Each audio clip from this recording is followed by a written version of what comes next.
Okay, this is part 15, the Synagogue of Satan, Footprints in History. Continuing on, one important result of the First Crusade was the rise of the city of Genoa in Italy.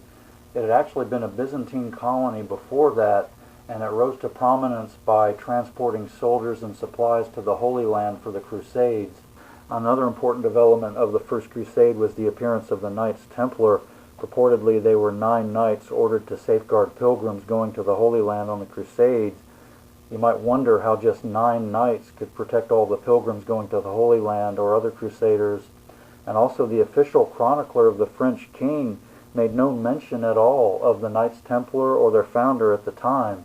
The Templars were first known as soldiers of Christ, and they appeared suddenly returning from the Holy Land in the Crusades. They were praised by Bernard the Abbot of Clairvaux in France. He was the most influential person of his time and the biggest mouthpiece for the Pope. He was given land for his abbey by the Count of Champagne and founded the Cistercian order of monks. He was an ascetic monk, but curiously had much influence with the papacy, and they sent him to Languedoc to deal with the Cathar heresy, but oddly he was very sympathetic to the Cathars. He was probably a Cathar himself, and he taught that the true Jerusalem was actually found in the monasteries, and this may have actually begun the Kabbalist notion of a new Jerusalem. But it's odd that he actually called for the Second Crusade to Jerusalem. It's also odd that he preached nonviolence toward Jews, saying that they should be converted, but there doesn't seem to be much record of him trying to convert Jews, and if he was, he might have been trying to convert them to Gnostic Catharism. Bernard led the Council of Troyes in France, which formally recognized the Knights Templar by the Catholic Church in 1128 A.D. Troyes was where the Count of Champagne held court, and also an important Kabbalist school had been founded nearby by Rabbi Rashi. The Pope called for the Second Crusade in 1145, and this was to strengthen Crusader holdings that were being threatened by the Muslims in the Holy Land. The most active person calling for the Crusade was Bernard himself, who later became known as Saint Bernard. The Second Crusade didn't amount to much, except Crusaders were able to take back the city of Lisbon in Portugal from the Muslims in 1147 AD, and they were also able to help the city of Barcelona in Spain. It's believed that the Templars brought back treasure and documents which they had somehow taken from the Holy Land and Jerusalem in the Crusades, and they were formally given autonomy by Pope Innocent II approximately 1152. This was with the papal bull Omni Datum Optimum, and this gave them total autonomy, and they only had to answer to the Pope. And incidentally, Innocent II was a Cistercian protege of none other than Bernard himself, and he was related by blood or marriage to many, if not all, of the original Knights Templar that he had helped to found. They were most likely all Cabalists and initiated into the mystery schools. The original Templar André de Montbard was the uncle of Bernard, and the original Grand Master Hugh de Payenne was Bernard's in-law. Henry Sinclair was believed to be an original Templar or had helped found the order. And all the original Knights Templar were vassals of the Count of Champagne, who later became a Templar himself, and these all were most likely of the Rex Deus families or the Nazarene families. The Templars were part of Bernard's Cistercian order, so they took a vow of poverty, relinquishing all possessions, but the Templars grew very wealthy from donations, including even large tracts of land across Europe, the Holy Land, and even further east. They grew with recruits from the nobility. They would wear a white tunic, just like the Essenes had worn centuries before, and they would make connections with the Muslims and even the assassins. From about this time, there is also a record that the original Grand Master Hugh de Payenne met with King David I of Scotland, and he may have persuaded the King of Scotland to have the Celtic Church go underground with the Cistercian order. The Celtic Church was being dismantled by the Catholic Church, and it may be that this was so that the Templars could get influence with the Celtic Church also. Many Muslims were no doubt in contact with the mystery schools, especially through their conquest of Egypt, and it's often taught that Muslim civilization was much more advanced than Christian, but this may only apply to Western Europe. The Byzantine Empire was just as sophisticated as the Muslim empires.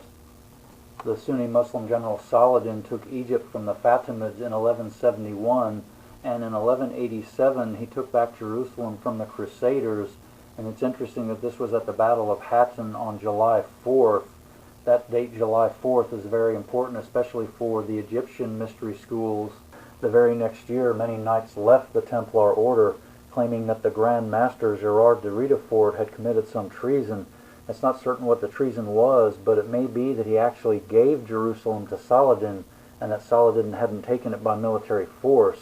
The break in the Templar order became known as the Cutting of the Elm of Gisors, and this seemed to be a meeting between French and English knights and a disagreement over how Jerusalem was handled. And it seems that the Templars went one way and the other became known as the Order of Zion and possibly also Rosicrucians. And it may be that many of the lower level Templars were not aware of what was being done in the higher levels of the order. The Muslim takeover of Jerusalem prompted the Third Crusade, which was called for in 1189 by Pope Urban III. The Third Crusade didn't accomplish very much either, but one chronicler did note that many French knights were shocked at how many crusaders mingled very closely with Muslim soldiers. In 1202 AD, the Fourth Crusade was called by Pope Innocent III, and this was a crusade known for having no kings involved but only knights. The city of Venice had been hired to transport soldiers to the Middle East, but many knights couldn't actually pay for the transport, so they offered to take the city of Zara on the Dalmatian coast for the city of Venice, and there was much pillaging and destruction. The Pope actually excommunicated the city of Venice and the Crusaders for this action, but eventually the Pope actually rescinded the excommunication. Then Alexius Angelus offered to supply the Crusaders and transport them to the Holy Land if they would help him win back the throne of Byzantium. His uncle had actually usurped the throne as emperor. Alexius was able to transport the Crusaders to Constantinople, but a revolt broke out in the city as he tried to raise taxes to pay the Crusaders. Alexius was actually killed in the revolt, and the Crusaders were not paid enough, so they ended up pillaging the city, causing much destruction.